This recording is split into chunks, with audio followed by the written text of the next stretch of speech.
afternoon, everybody. My name is Simon Oliver. I'm currently head of department here at Durham, and on behalf of the department, I'm very delighted to welcome you to this seminar on decolonising and New Testament studies. And can we extend a particular welcome to everyone who's joining us from around the country from the TEIs online, and a particular welcome to Dr. Gesila Uzukwu, who's going to be a respondent later this afternoon from Nigeria. A very warm welcome to you, sister. It's delightful to have you with us. And our keynote speaker this afternoon is Professor David Horrell from the University of Exeter, whose work is very well known to many of us. David's Professor of New Testament Studies and has published widely on the New Testament, including very recently a 2-volume commentary on the first letter of Peter, co-authored with Travis Williams, and has developed more recently significant research interests in New Testament studies and ethics, including environmental ethics. And he edited a special edition of the Journal of New Testament Studies in September last year on decolonising the New Testament. So with those research interests and that area of expertise, we're delighted to have David with us in person in Durham, all the way from the southwest. Thank you so much, David, for coming to speak to us this afternoon on decolonising the Bible. Over to you. Thank you. Thank you for a very warm welcome. It will sort of reveal my thoroughly southern upbringing. If I take this is my kind of grand tour of the north, because I wanted to make sort of join journeys up and make it efficient. So I was doing a PhD viva in Glasgow this morning, staying here in Durham tonight. Trains so far have all been bang on time, which is remarkable. And now, and then my older daughter is working in Sheffield, so I'm going to stop in Sheffield for the weekend and then head home. But so it is good to be here with you. So decolonisation as challenge and opportunity for New Testament studies, and PowerPoint presentation as challenge for David Horrell, but hopefully. So I'm well aware that the term decolonisation evokes a range of reactions, from eager anticipation to suppressed groans or suspicion of wokery. But despite the sometimes polarised opinions, I hope to make the case that this is something we can all get on board with, something that is important to us all. When I came to the end of a previous project in New Testament studies, I found myself, as always, ever since my PhD, not with as many answers as I'd hoped, but certainly with new and pressing questions. In particular, I found myself thinking about the extent to which my orientation was framed by scholarly discussion from the US context, and more broadly from what we might call a Euro-American perspective. How, I found myself wondering, might a scholar in Nigeria or Colombia or India or Myanmar look at all this? More fundamentally, I found myself wondering how such scholars would view the aims and tasks of New Testament studies. It's a simple observation, but one I frequently found myself thinking about. That academic disciplines do not have any sort of legal or written constitution that determines what they should do or what they're for. Who decides what New Testament studies or biblical studies more generally is meant to do, and what kinds of methods are ruled in or out? These are established by tradition and convention, and by the ways in which scholarship continues conversations over time, engaging with, often challenging and correcting, the esteemed scholars of the near or distant past. As I began to think about these questions, my friend and colleague Louise Lawrence put me onto Raewyn Connell's marvellous book, Southern Theory. In this book, Connell examines some of the major established northern and southern terminology she uses there, established northern perspectives in the field of social theory, subjecting them to critique, and then explores through close engagement with particular examples, intellectual traditions from the global south that have been largely ignored in this academic field. What Connell was attempting to do for social theory gave me a model for trying to think about New Testament studies. And here, the challenge is perhaps even more pressing, given the ongoing shift of Christianity to the global south, and hence the location of people who have a religious stake in the New Testament. What on this model might decolonisation look like? It seems to me to imply two key tasks. The first is to assess critically how the discipline's aims, methods, traditions, epistemologies have been shaped by its origins in Western Europe at a time concurrent with the colonial expansion of European power around the world. The second facet, the sort of flip side of the first, if you like, is to attend seriously to the ways in which the discipline has been and continues to be practiced in the global south, in formerly colonized countries still shaped by the legacies and global inequities of the colonial era, in order to consider how this work might challenge and reshape the discipline moving forwards. We should also broaden that remit to include scholars located in the global north, but who represent groups generally excluded from the formative history of the discipline. In other words, the specifically decolonizing challenge, as I see it, is both critically to assess the enduring impact of the colonial era on the tradition and shape of the discipline, and constructively to consider how, moving beyond the power structures and Eurocentricism of that era, scholars working in other contexts might be given a more central place in defining the discipline's tasks and methods. So let me give some illustrations of what that might look like in practice. And I turn first to the established discipline of New Testament studies, the presentation of its history, which delineates those traditions and conventions that shape the modern academic discipline. So Werner Georg Kümmel's The New Testament, A History of the Investigation of Its Problems, published in German in 1958 and in English translation in 1972, offers a standard early survey, it's dated now of course, covering the period from the discipline's post-Enlightenment origins in the 18th century up to around 1930. Kümmel's survey emphasizes the importance of a consistently historical, scientific, wissenschaftlich approach without dogmatic or creedal bias, yet also stresses the theological importance of the task of such scientific inquiry. His survey moves through what, to those trained in the discipline, are standard issues and figures, Strauss and Bauer, Schweitzer and Deismann, Debelius and Bultmann, to name but a few.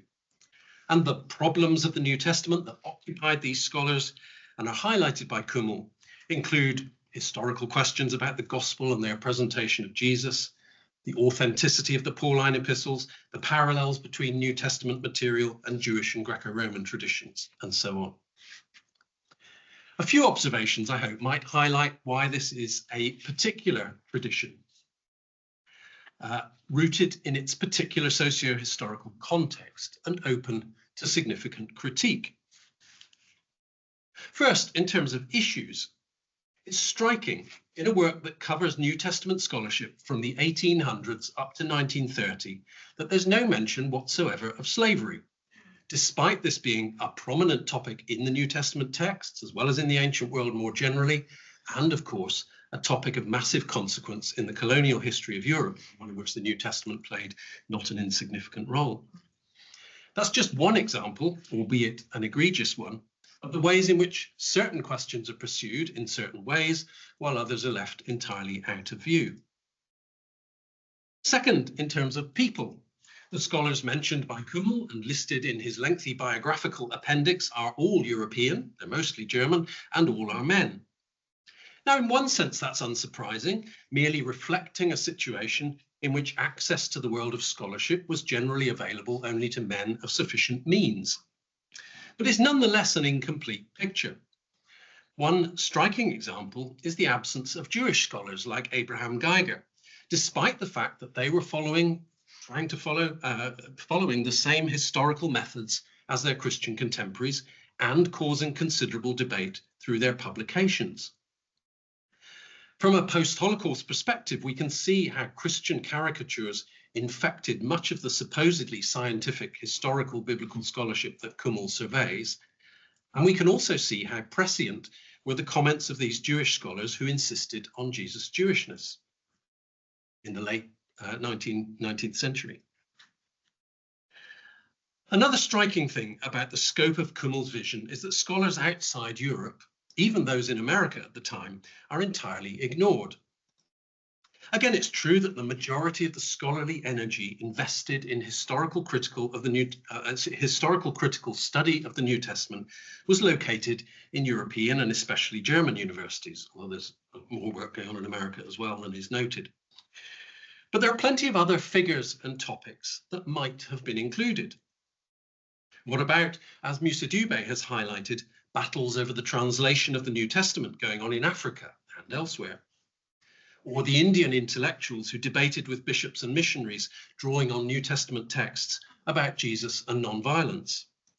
Or, to pick one final and specific example, the commentary on Romans published in 1861 by John William Colenso, Bishop of Natal, written from what Colenso calls a missionary point of view, and using Paul's letter to acknowledge the good in Zulu culture and to undermine any sense of English religious or ethnic superiority.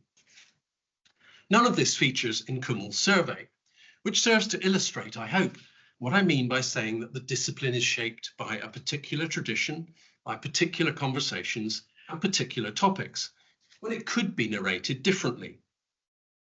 However, to do so would take considerable labour, a reconfiguration of our established and settled narrative, an engagement with work that has not previously been familiar, at least for those of us trained in Western Europe or the USA. Given both the subconscious formation of our academic instincts, our integration into a tradition, and the practical demands on time, say for teaching preparation, that kind of reconfiguration is unlikely to happen easily or naturally. Indeed, more recent surveys of the discipline continue this Euro-American focus, along with a concentration on the historical critical inquiry set at the heart of the discipline. For example, there's a massive 3-volume work published between 1992 and 2013 by William Baird, who also offers no index entry on the subject of slavery and no substantial discussion of the topic, despite his greater focus on American scholarship. Baird also makes explicit the restriction of his focus to European and American scholarship. In view of the enormity of the task, this is in one sense a reasonable and understandable restriction, but it perpetuates the problem I've been highlighting. So I hope that illustrates something of the critical task in relation to the established traditions of the discipline.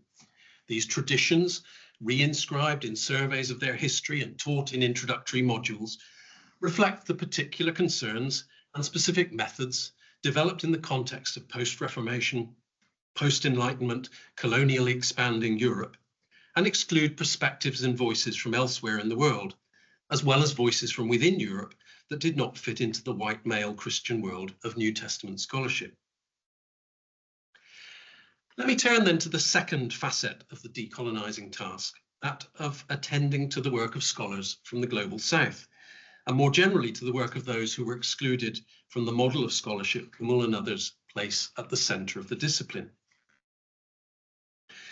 So the special issue of the Journal for the Study of the New Testament that was kindly mentioned earlier may serve as an example here.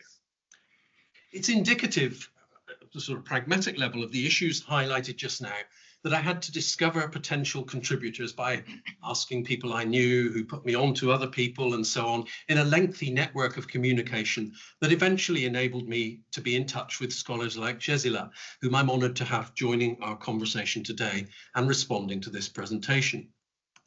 I wanted to hear from scholars who were both from and working in countries in the global south, and also to hear a range of voices, Protestant and Catholic, evangelical and liberal, male and female.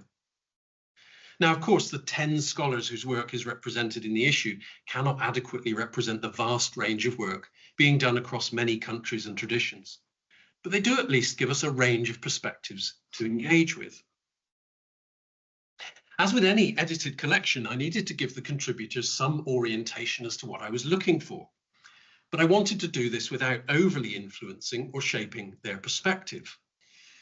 But as you might gather from the formulation of that very sentence, issues of power are inevitably at work here. However, we try to navigate them, and I think it's better to kind of recognize them than to pretend they're not there. So I posed one basic question for contributors.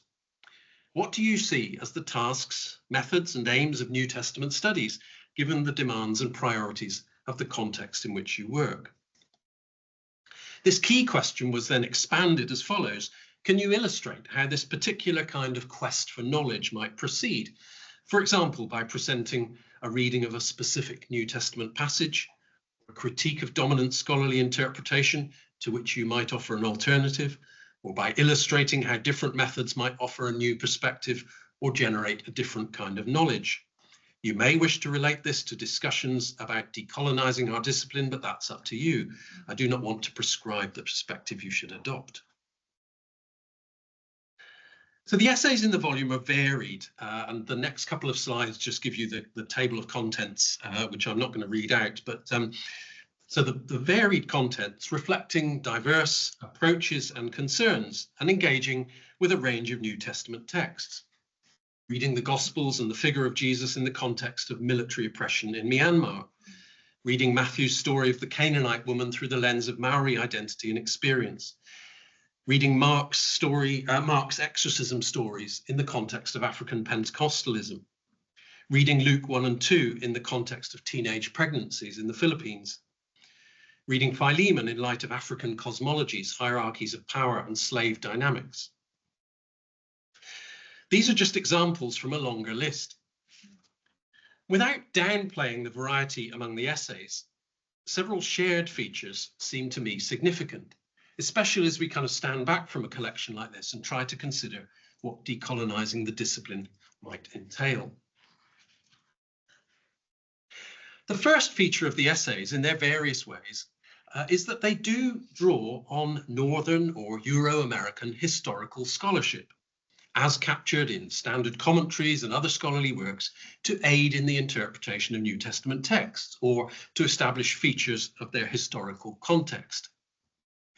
This may be done in an explicit attempt to bring together traditional Western methods and the cultural insights of contextual indigenous reading, so Fatilua from Samoa, or may include a critique of the ways in which the discipline, and specifically these traditional methods, devalues or excludes other epistemologies and perspectives, so Wayne Dekawa.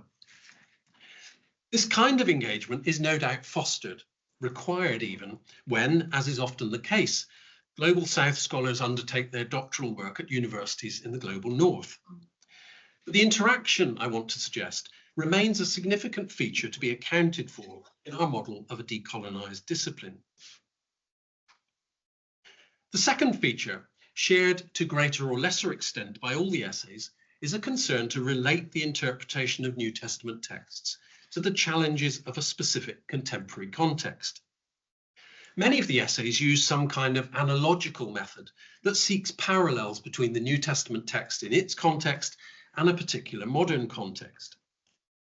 Fatilua suggests that this kind of method seeks to provide illumination in both directions, shining fresh light on a New Testament text by bringing some new cultural dynamic to bear upon it, and offering fruitful insights into a contemporary challenge and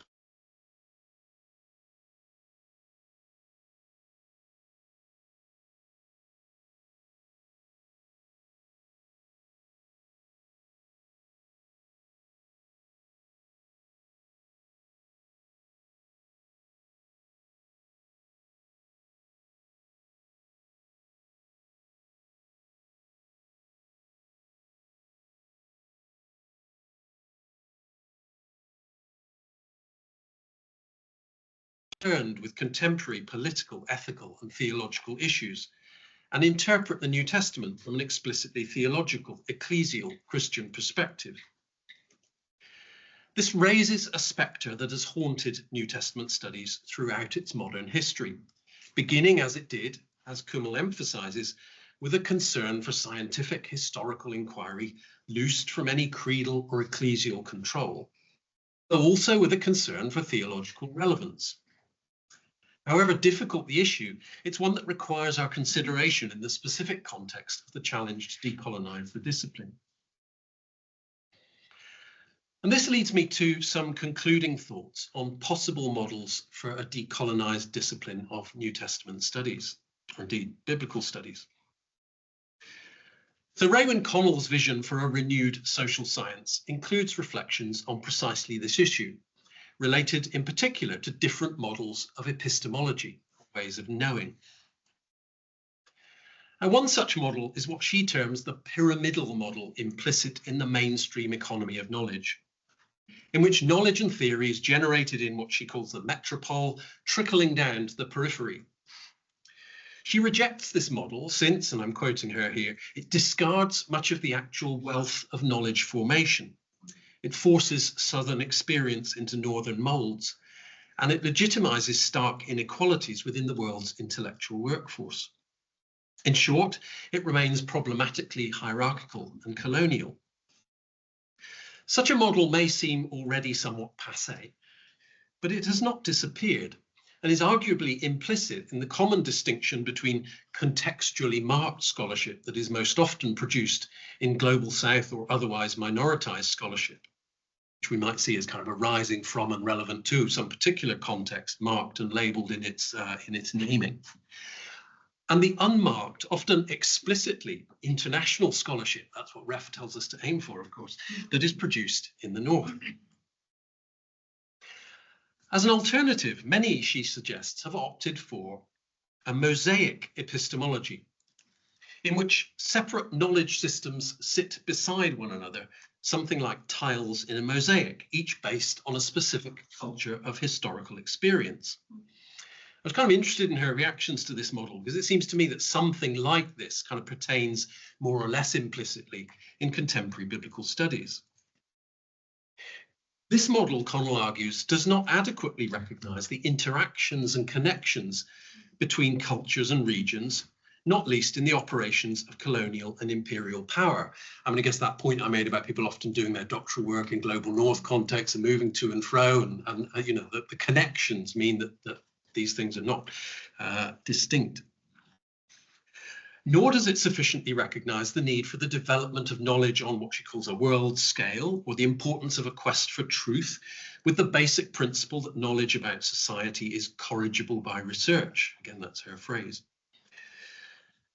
Connell therefore proposes a third model, what she calls a solidarity-based epistemology, which aims for mutual learning on a world scale, in which different formations of knowledge are respected, but enter into educational relations with each other, including critique. I'm very conscious, by the way, of the limitations of my technical drawing skills. I think that my attempts to capture each of the three models probably go downhill as we go along. But so I was quite proud of managing to get some interlocking circles on PowerPoint, but it's okay. But it's not attempted to precisely capture the epistemological dialogue of whatever. But anyway. But in summary, again, in her words, what decolonizing, remember she's talking about sociology or social theory, what decolonizing sociology means is correcting the distortions and exclusions produced by empire and global inequality and reshaping the discipline in a democratic direction on a world scale. What might such a model look like in the world of biblical studies?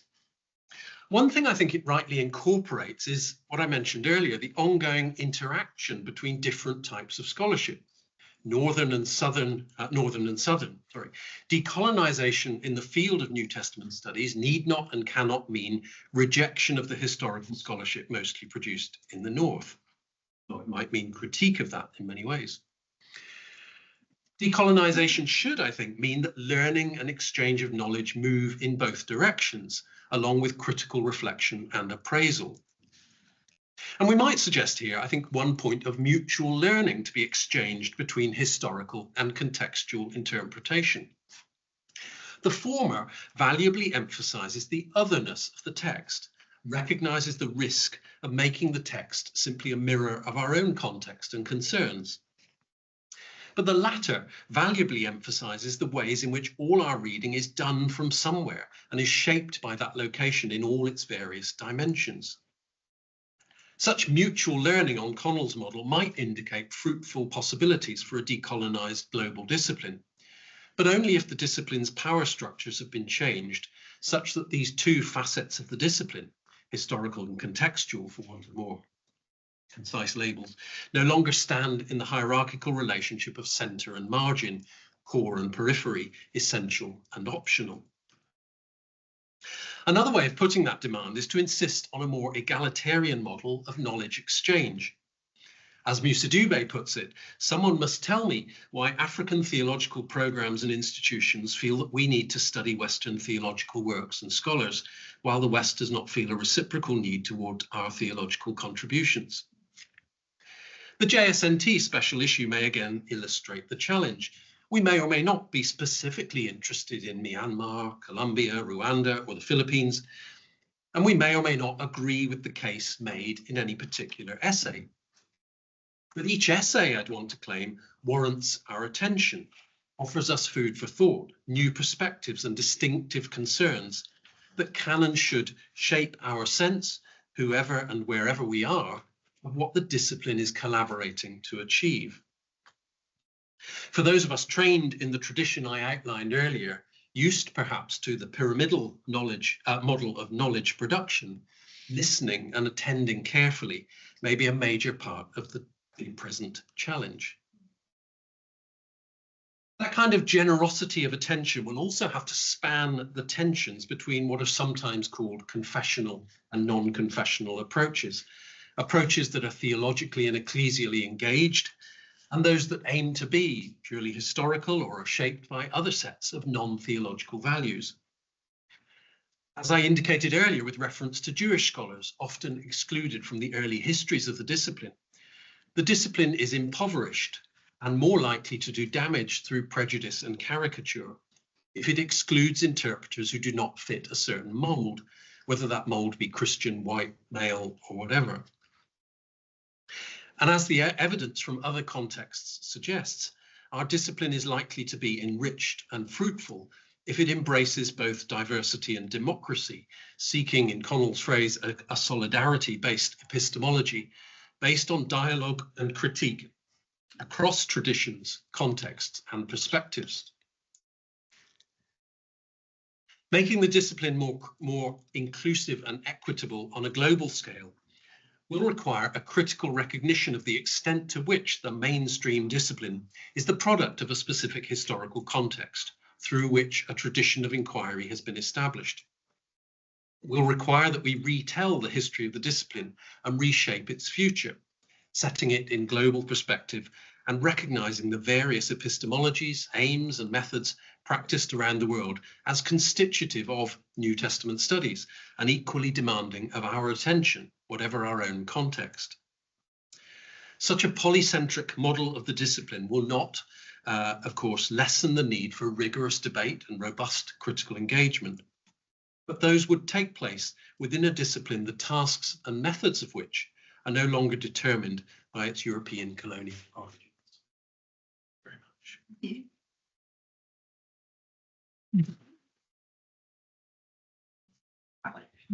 Well, so I'm delighted that the scholar who's agreed to respond to this presentation, and I don't know what she's going to say, but I'm looking forward very much to it.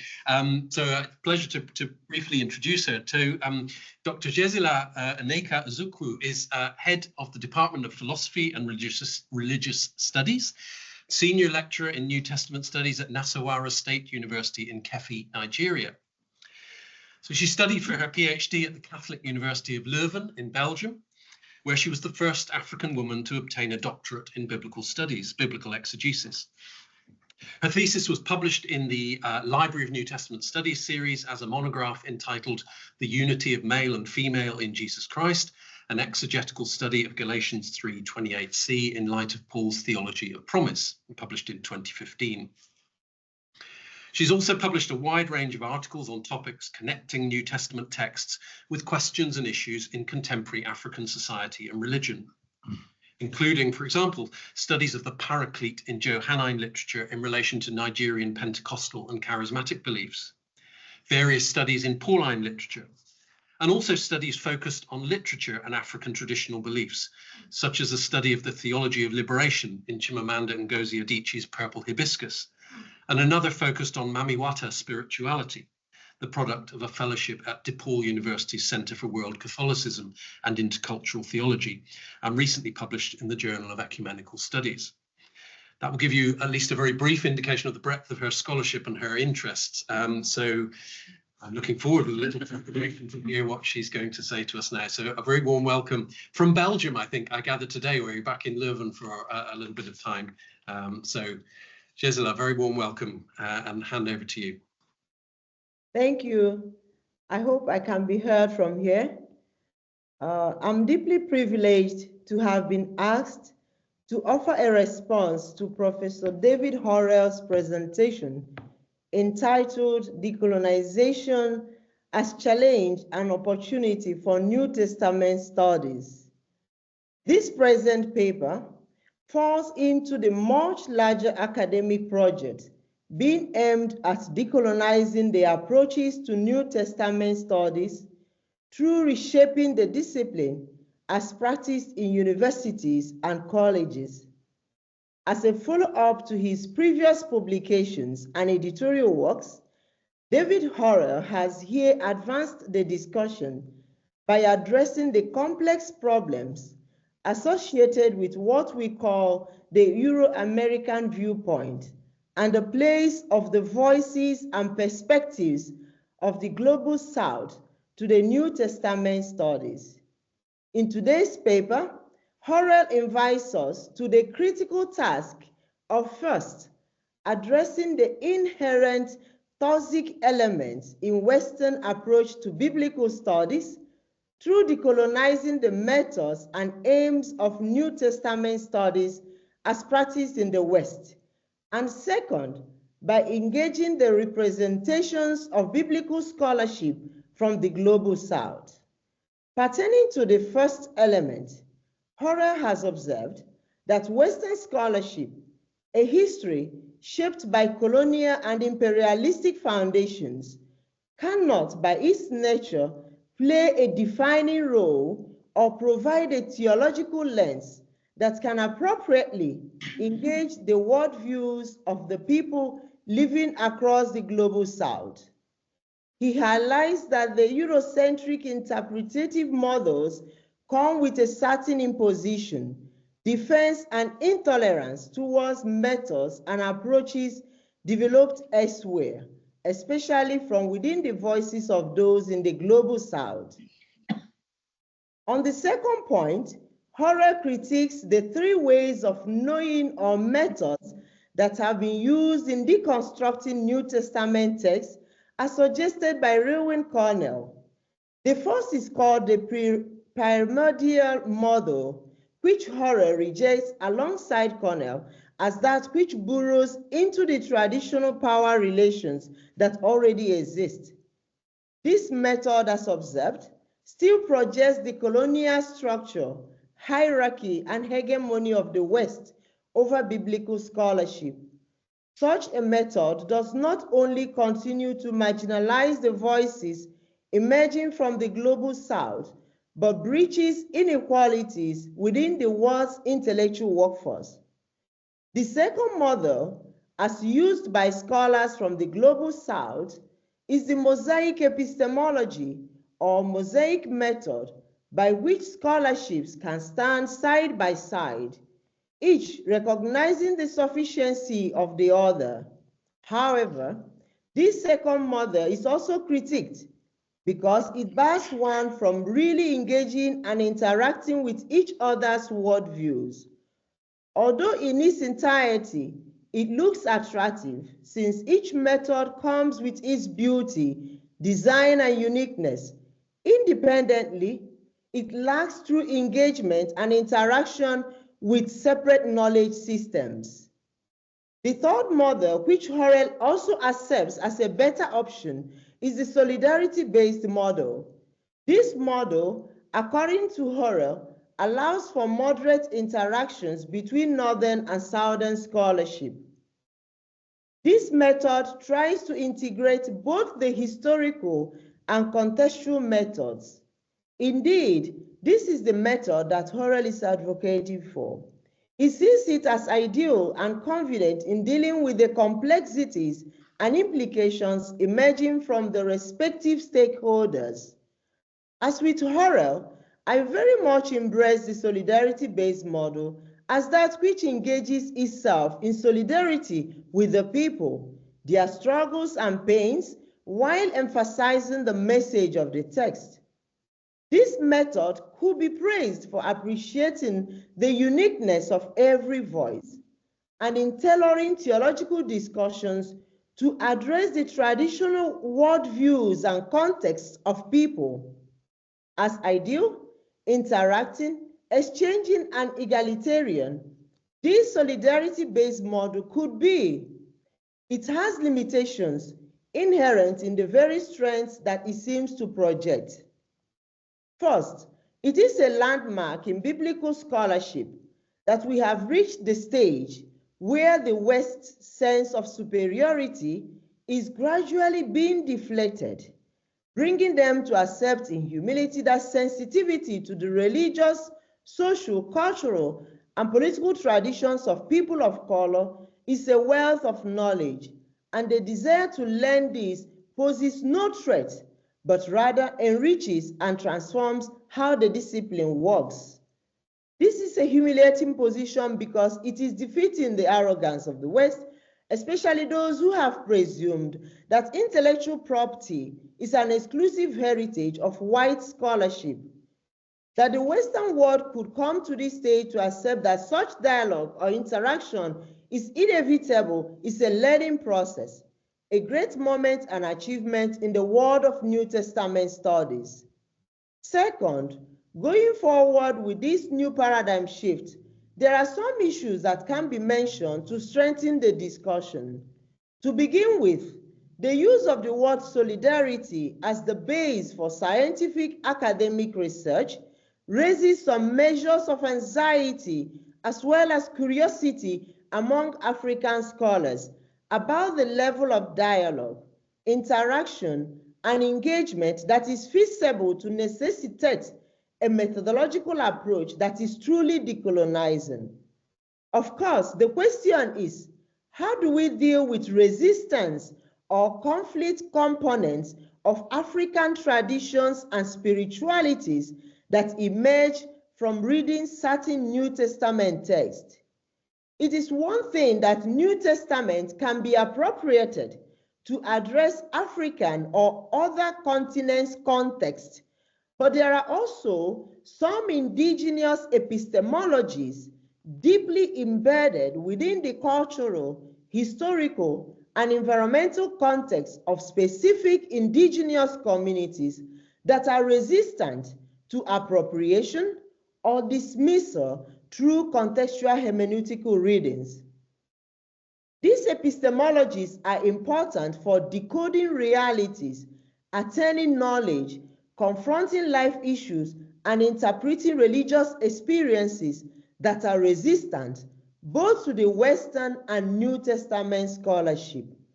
Some of these epistemologies have either been branded unscientific, denigrated, or demonized. Irrespective of the way they are being treated by Western scholarship, they have refused to die, and they continue to be part of the African daily human existential context and even part of our reading of New Testament text. To engage scholarship on decolonization of the West's past heritage and forging new grounds for New Testament scholarship, we must find ways to critically and creatively engage African traditions. In the quest to engage in the decolonization of New Testament studies, the challenge, in my view, is not so much about encouraging voices from the global South, but how ready we are to bring in the African resistant spiritualities and epistemologies to shape the parameters, methods, and focus of New Testament inquiry. Take, for instance, the existence of feminine deities in African cosmology. Unlike most patriarchal religious systems that predominantly emphasize male figures and male saviors, many African traditions accord significant roles to goddesses, ancestresses, and other feminine entities. African female divine has existed in African cosmology for a very long time, forming part of Africa's pantheon of deities.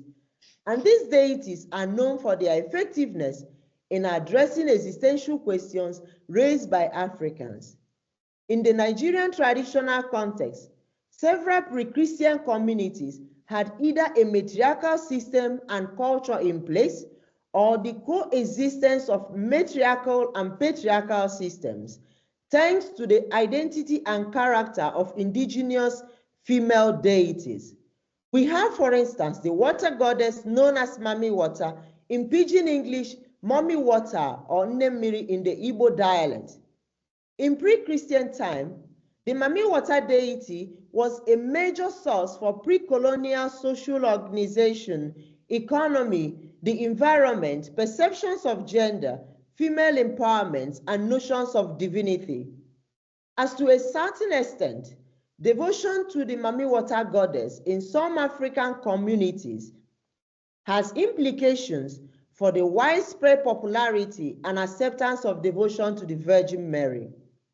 Beyond the universal Catholic teachings about Mary, the pre-colonial African notions of femininity and the divine feminine are also brought to bear on African Christian religious reflections about the Virgin Mary. Stanley Conen has argued that ancient Near East cultural traditions have epigraphical and historical evidence of the presence of female deities in their spiritual cosmology, and their multidimensional existence and roles inspired the development of the Christian religion, even though the latter took on a different direction. These female divinities were not just companions or partners to the male deities, but they had an important function in the mapping of the spiritual and cultural geographies of ancient Near East traditions. In the same manner, feminine divine figures in African cosmology are not mere symbolic representations. They are active agents whose presence does undeniably shape the African culture and traditions and remains central to understanding the religious, social, and even the political landscape of African cosmology. How does New Testament studies deal with these resistance components, especially in this new conversation where discourses from Global South is becoming attractive to Western academic traditions? More so, what do we make of these re-emerging African grassroots spiritualities that have functioned as a springboard into the religious mystics of Africa's past, survived as a resilient voice against Western ideologies that have always castigated African spiritualities, and most importantly, reminded us of a religious reality and shared truth that Western Christianity have tried to subdue? New Testament scholarship must deal with this kind of resilient epistemologies that are found not only in Africa, but in other parts of the world, such as Asia, Latin America, and the Caribbean. As with Africa, there are traditional epistemologies that form part of the resilient components of different cultures, and often these components are at war with scientific epistemologies. We try to educate them, westernize them, demonize or mispresent them, and they have refused to go. Thus, for our solidarity-based epistemology to remain relevant, it must find ways to accommodate some of the traditional epistemologies that form part of the worldviews of the Global South, even when these traditions would possibly deconstruct the rather inherited Western practices and epistemologies that have long defined Christian theology. The second point is the place of the language of the Spirit, that is ancestors, in our New Testament studies. In African cosmology, the existence of spirit is real. We talk about the language of the spirit, which includes both ancestors and ancestresses who have died and divinities whose functions and duties are to carry out the full instructions of the Supreme Being. Africans believe that their dead ancestors can communicate with the living, acting as intermediaries between the human and spiritual realms. Although the phenomenon of belief in divinities is not everywhere prominent, nonetheless, it has a strong religious implication where it is practiced. Contrary to the polytheism of the Greco-Roman world, many African communities practice what we may call ambiguous monotheism.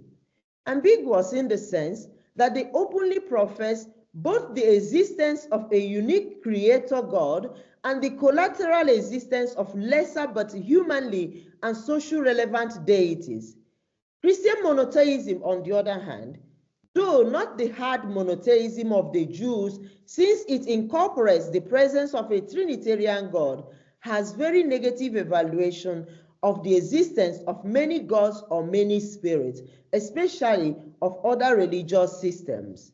The concept of spirits in African cosmology or other religious cosmologies is not regarded as the same as the biblical notion of angelic beings. The other spirits are often believed to be capricious and exist within the framework of polytheism. When we read New Testament texts that speak of angels or spirits, we tend to focus so much on either the spirit as the Spirit of God, Christ, or as messengers and angels of God. The question is, who are the messengers or spirits of Christ or God? Our angelology rarely acknowledges the place of elders and ancestors and ancestresses. We often read the New Testament without recognizing the place of our elders, both those alive and those who have gone before us.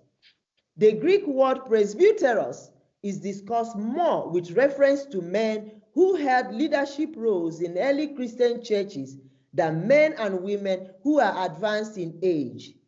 The language of ancestors and ancestresses has not been given the attention it deserves. It is as though the Western perspective on aging, especially the culture of social and physical exclusion of older individuals from their nuclear families and society, have significantly impacted the view about elders in the New Testament. Africa, on the other hand, has a different perspective on elderly people. Many African societies recognize, respect, and honor their elderly ones, not only when they are alive, but even after death. It is believed that these ancestors and ancestresses control and shape how people live and act in the communities, and even relate with the spirit world for the good of the people. It is a tradition deeply embedded in the social, spiritual, and familiar structures of many communities across African continent and beyond. Hence, it is important to acknowledge that this African culture contains elements that require re-evaluation for our solidarity-based epistemology. For instance, what can we make of the references to the men and women of faith in Hebrews 11 and of the cloud of witnesses in Hebrews 12 verse 1? In the spirit of a solidarity-based epistemology, can an African read Hebrews chapter 11 and chapter 12 verse 1 as references to the African ancestors and ancestresses? Can those cloud of witnesses be cloud of ancestresses or cloud of elders that are looking and watching over us? Western interpretation of Hebrews 11 is often limited to the diverse range of men and women of Old Testament whose lives demonstrated faith in God. Where is the place of the African ancestors and ancestresses in this New Testament text? Are African ancestors and ancestresses not men and women of faith? Speaking of a solidarity-based epistemology, can Africans be allowed to project their ancestral worship and respect for elders into the cloud of witnesses in Hebrews chapter 12, verse 1? Can we interpret Revelation chapter 4, verse 4 that recognize the elders who we are worshiping and singing praises to God within the context of African metaphysics and ancestral language?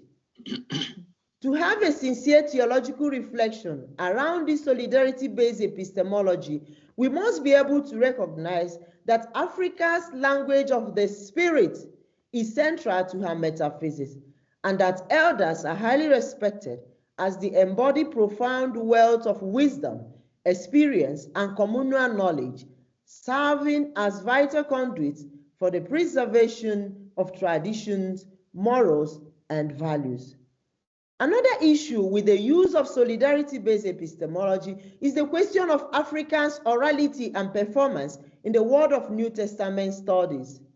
In Africa, traditions and performance are not just relics of the past, but a dynamic and living legacy that continuously imparts people's way of living, viewing, and shaping their worldviews. Orality also helps to project their stories, giving meaning and purpose to their lives, as well as preserving their cultural heritage. African religious, cultural, and social systems are scripted in orality, using proverbs, folklores, songs, narratives, liturgies, recitals, short sayings, myths, and traditions. In addition, performances such as drama, songs, and dance are not isolated activities meant for entertainment, but they are also used as media to communicate religious experiences and other forms of community life. According to Liz Garner, orality was the means by which Africa made its existence, its history, long before the colonial and imperial presence of the West manifested itself. In this sense, orality needs to be seen not simply as the absence of literacy, but as something self-constitutive sui generis. In a similar manner, the origins of New Testament texts could be compared to the African culture of orality and performance.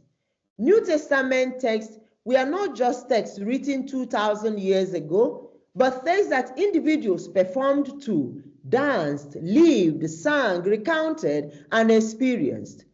While historical criticism confined biblical orality to cultural milieu in which the Hebrew Bible and the New Testament were composed, transmitted, and eventually written down, African orality has remained at the heart of and a constant component of African religious and social worldviews.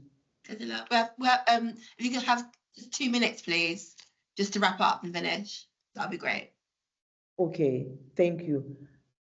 Okay, so maybe I have to just go towards the end. Okay, yeah.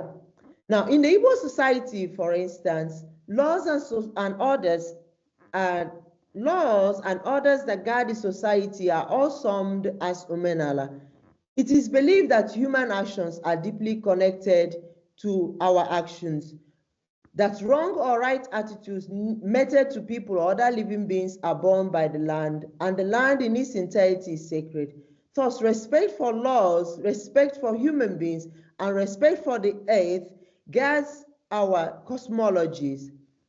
And maybe I'll now go down towards the end. Okay, yeah. To engage in solidarity, just towards the end now. Okay. To engage in solidarity-based epistemology that could be transforming and ultimately change the course of our reading of New Testament texts, the African notion of sacredness might be an issue of theological reconsideration to deconstruct the Western ideology or colonial traditions. That African traditions and epistemologies can be used to understand and deliver New Testament studies, we may speak of critical solidarity-based epistemology rather than solidarity-based epistemology.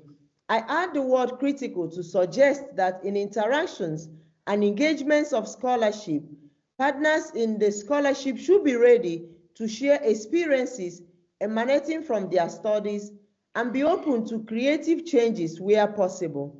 The best word that would describe the state of discussion is umunna. The word umunna, which is derived from Igbo language, describes the sense of community life and sharing. It underlines the philosophical understanding of community in an African society, whereby individuals stand with each other and are not afraid to critique one another. Chinua Achebe, in his Things Fall Apart, gives us the famous quote, "A man who calls his kinsmen to a feast does not do so to save them from starving. They all have food in their own homes. When they gather together in the moonlight village ground, it is not because of the moon. Every man can see it in his own compound. We come together because it is good for kinsmen to do so. We must stand together as equals, to unlearn and learn from each other as equals." Thank you. Thank you very much. Thank you. Okay, so we will now be hearing some presentation from Professor David Janzen and then myself, and then we'll have time for conversations. Yeah, hi, I'm David Janzen. I teach here in the Department of Theology and Religion at Durham. I'm the lone representative of Old Testament studies, or Hebrew Bible, if you prefer. BC and I are going to say a little bit about how the decolonial study of the Bible has influenced the work we do. I found when trying to get this presentation together, actually, spent more time explaining why it influences what I do than to provide more specifics. But we have time to talk about that later, too, when we have a conversation after the presentations. But I'd like to jump off, I guess, with a point that David talked about in his presentation and that Gesila mentioned also, having to do with the modern field of study of the New Testament, and in particular, how it's been a discipline dominated by questions and interests that scholars of European descent have come up with. And this is the case in the field of biblical studies writ large. It affects the study of the Old Testament as well as the New. Biblical studies developed as a modern discipline in 19th century Europe, a time when colonialism was reaching its peak. And European powers created a whole worldview to justify the colonial project that involved taking over other people's land and labor and lives. And it was a worldview based in notions of superiority and inferiority. Modern concepts of race were developed within this colonial worldview. And according to this particular way of looking at the world, non-European peoples and races and cultures were understood to be inferior. And in this colonial way of thinking, the members of these inferior races and cultures weren't civilized, so they couldn't govern themselves well, and so they needed and benefited from the rule of the superior European race and culture. So it's not surprising then that an academic field growing up in a cultural milieu some of that thought. And David certainly already pointed out that biblical studies is still a field that devalues and marginalizes questions and interests that don't fit the traditional European ones that have dominated the discipline since the 19th century. So when we're talking about decolonizing biblical studies, we're talking about confronting ways in which the discipline has been and still is influenced by this colonial mindset. Traditionally, the modern field of biblical studies has been driven by historical questions, which does seem to make intuitive sense when we're dealing with writings that were written thousands of years ago in languages that no one speaks anymore and in cultures that no longer exist. Minoritized biblical scholars, though, often have different issues in mind to pursue in their research rather than historical ones. And their scholarship is frequently driven by issues that arise from the fact that they come from groups exposed to the effects of colonialism and neo-colonialism. There are hundreds of millions of people who live in situations of systemic oppression and who also happen to see the Bible as authoritative in some sense and potentially as a tool that can serve some sort of liberative function. Biblical Interpretation in these contexts is not some sort of abstract pursuit about historical questions. And many biblical scholars who find themselves at home in those contexts have also written quite a bit about the need for emancipation that drives their work.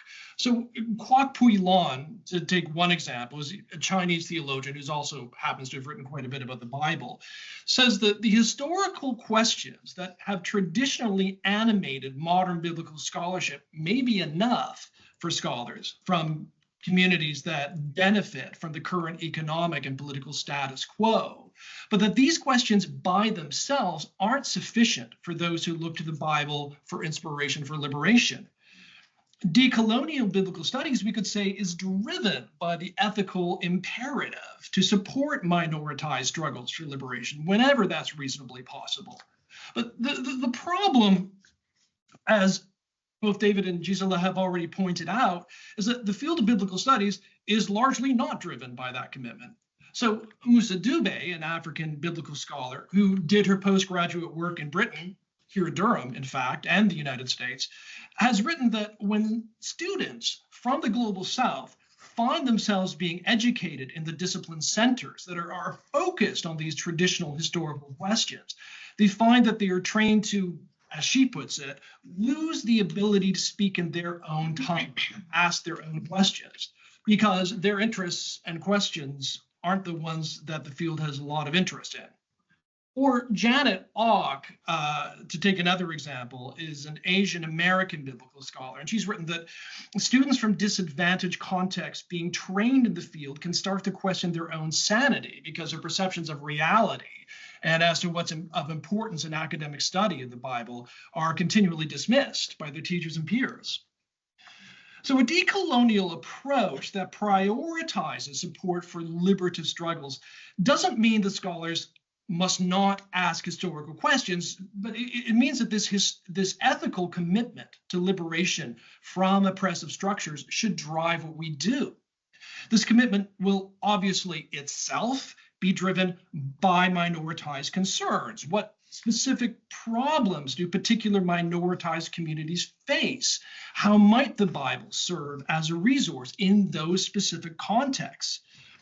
If this sort of ethical prioritization allows minoritized scholars to speak in their own languages and ask their own questions, as Dube puts it, it also raises a question as to how a scholar like me, someone who doesn't belong to any minoritized community, can engage in decolonial scholarship. This kind of work begins in specific emancipatory struggles, and only those from minoritized communities are truly experts in what oppression looks like in their specific context, the particular ways it exercises power to humiliate, impoverish, and terrorize members of their specific community. And only they have enough experience to know what forms of liberative struggle are likely to work best at their particular social locations. So a scholar like me can't prescribe readings of biblical passages as liberative for any specific minoritized community, because that would imply I somehow know their community and context better than they do. It would also suggest that they should not be the primary liberative actors who can make their own decisions as to what's best for them. It would imply instead that they should be passive recipients of the largesse of someone from a dominant social location, which is precisely the position taken by those who currently police their oppression. So the process of decolonizing the Bible then has to begin and be led by minoritized communities and minoritized scholars, because they alone are the experts in how that oppression is fed by colonial and neocolonial mindsets, how it manifests itself in their particular contexts.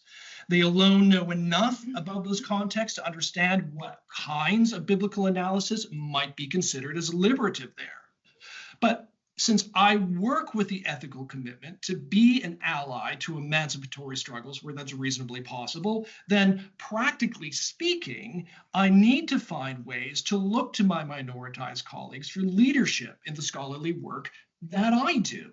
So in recent years, I began to ask questions about the aspects of biblical stories that my minoritized peers notice and focus on in their aspects of those stories that I've tended to overlook in the past. I've noticed, for example, that they'll often focus on reading stories from the perspectives of powerless characters on the margins of the story, rather than the most powerful ones at the center of the narratives. I began asking, as they sometimes do, whose political and economic interests are served by telling a particular story, a particular way. I began to ask myself, what kinds of hermeneutical approaches do they take that I wasn't taught and that I haven't thought of? What sorts of parallels do they see between the struggles of their own communities and biblical literature? What problematic issues do they see in biblical texts that I miss? How do they think about the world differently than I do? And I found a wealth of minoritized scholarship to turn to in order to reinvigorate my own work in recent years, making it, I'm hoping, of more use to emancipatory movements.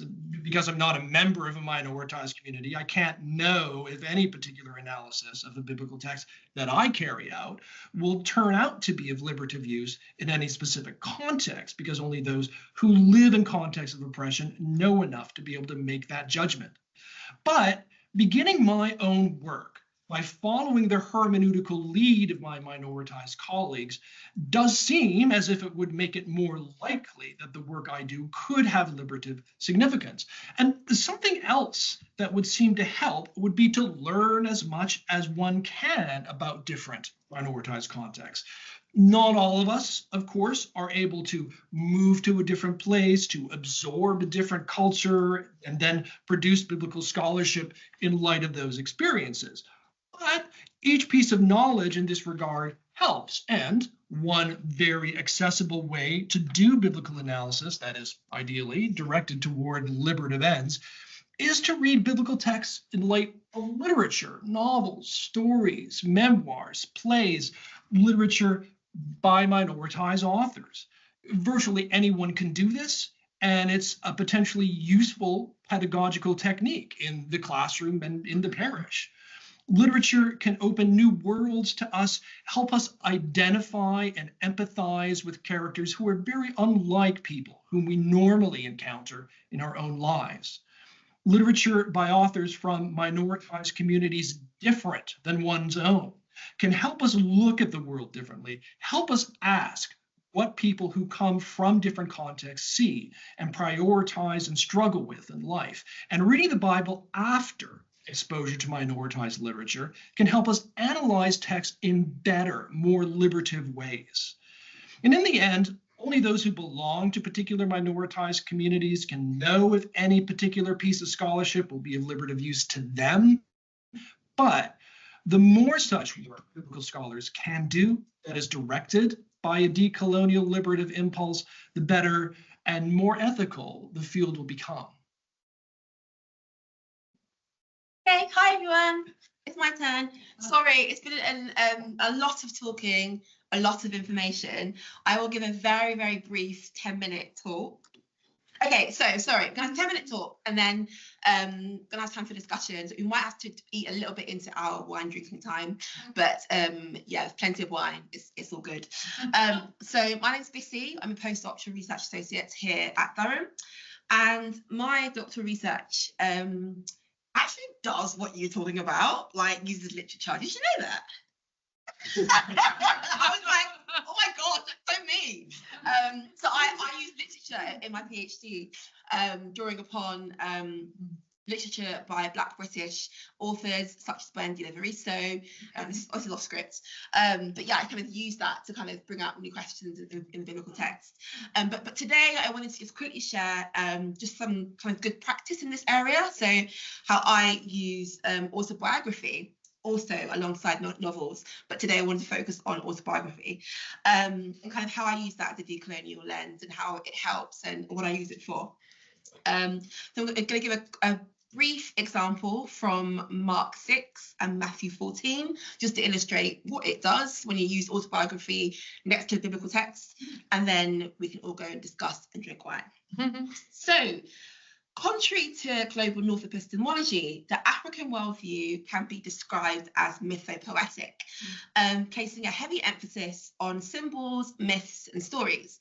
So as a Nigerian British woman, it was therefore very important for me to incorporate storytelling into my hermeneutical approach.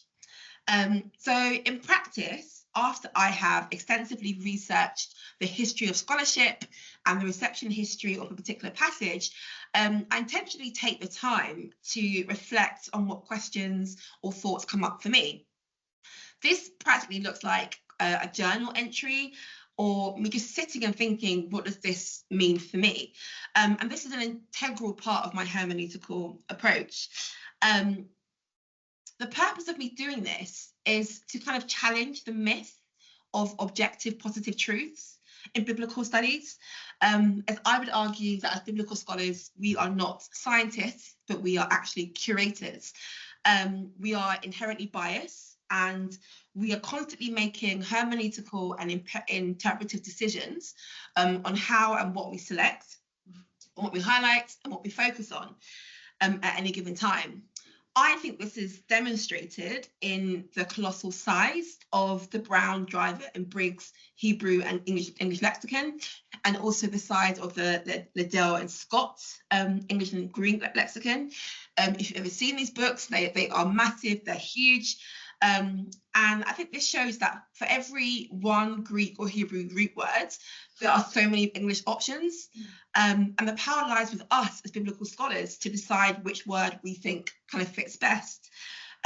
Whilst there's nothing wrong with this, I think the use of orthography, in my work, it aims to be explicit and honest about the experiences and worldviews that inform my hermeneutical choices.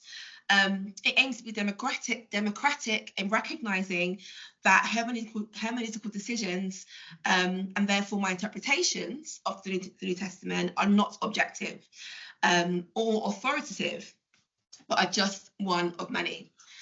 So I will now give you a practical example of how autobiography has informed how I interpret Herodotus' daughter's dance from Mark 6 and the parallel in Matthew 14. So when I thought about my own experience and experience as a Black British woman in relation to dance, I saw Herodotus' daughter's dance completely differently to dominant Western interpretations.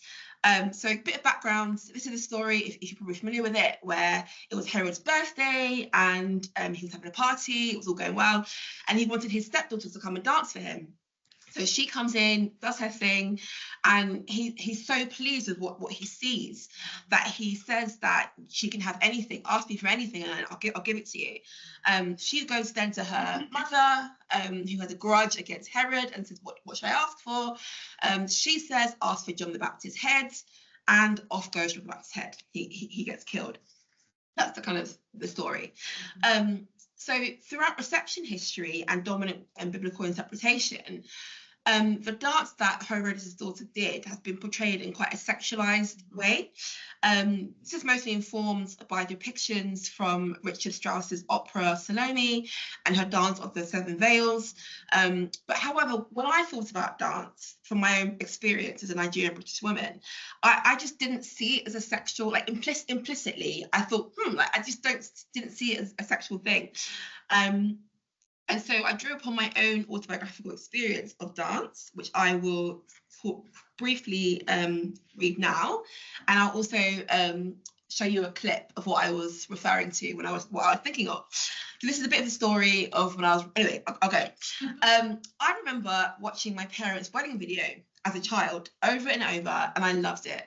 But when we watch it as a family now, we skip past all the formal parts, the ceremony, the cutting of the cake, the speeches, and onto the second part of the reception, which is the dance. The dancing section of my parents' wedding video literally is over 4 hours long. I love watching the colours, the winding, the bending, the shimmering of the Yoruba asoebi, which is translates to traditional Nigerian family cloth, the smiles, the community. It is beautiful.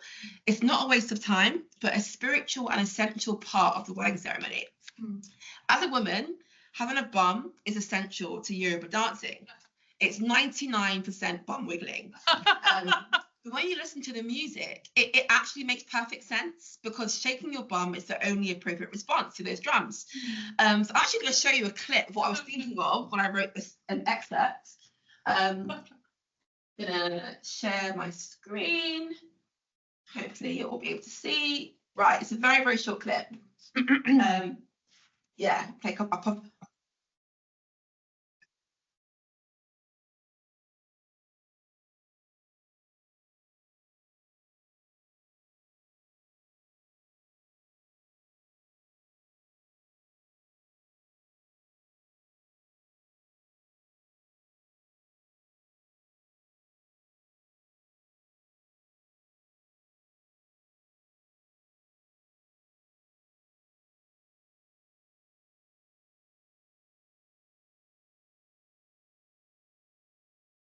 Okay, I think that gets the point across. There's a lot of bum wiggling. But actually, even though there's a lot of bum wiggling, shaking, bending, and shaking, there's actually nothing sexual about it. And at Nigerian weddings, you can see children and adults alike who could be dancing with their family and friends, and it's actually communicating unity, joy, and happiness. There's nothing sexual about it from my experience. As a child, that never crossed my mind. So Nigerian dance is a means of communication. It's a way of telling a story with your body in a way that words cannot express. So even though I've only been to Nigeria once in my life, it is a connection to my Nigerian heritage that transcends language and touches the spirit and the soul. So my reflection on Nigerian British dance, my reflections on dance from my perspective as a Nigerian British woman, caused me to interrogate the dominant interpretation that the dance was sexual in the Bible. I looked closely at the Greek word for please, which is basically the word that a lot of scholars, dominant scholarship has used to kind of hinge like that it was sexual. When I actually looked at it, the Greek word, the root word aresko, actually has no sexual connotations to it at all. And this allowed me to kind of move beyond this dominant interpretation and allowed me to engage with the passage from my own positionality and my own perspective. It allowed me to ask questions of like, what could her dance mean beyond a sexual paradigm? What could she have been trying to communicate? So in the interest of time, I won't go into the full interpretation of what I came up with, but in order, once I moved past this paradigm of the sexual paradigm, it allowed me to kind of think about like, what else could it be? And so one of the interpretations that I thought of is that keeping in mind, hang on one second. Keeping in mind the anti-imperial theme of the Book of Mark, her dance could be seen as a form of resistance against the colonial and patriarchal dominant gaze of that time. Also, if you take into consideration dance within a Nigerian like death rituals, her dance could also be reconfigured to be a prophetic ritual lament of the dead John the Baptist. Also, if you think about Nigerian like drums and how in Nigerian culture drums are like a means of communication, possibly the music being played while she was dancing could have been a means for her to communicate to a higher deity. We don't know. There's other options. So in conclusion, my use of autobiography challenges the myth of objective positive truths within biblical studies and highlights the fact that, quote from Louise Lawrence, we love her, she's great, everyone reads from somewhere. So I believe that autobiography within biblical scholarship unburdens us from being objective truth tellers and instead releases us to have conversation with each other as equal, reflective, embodied curators. Thank you very much. That's it.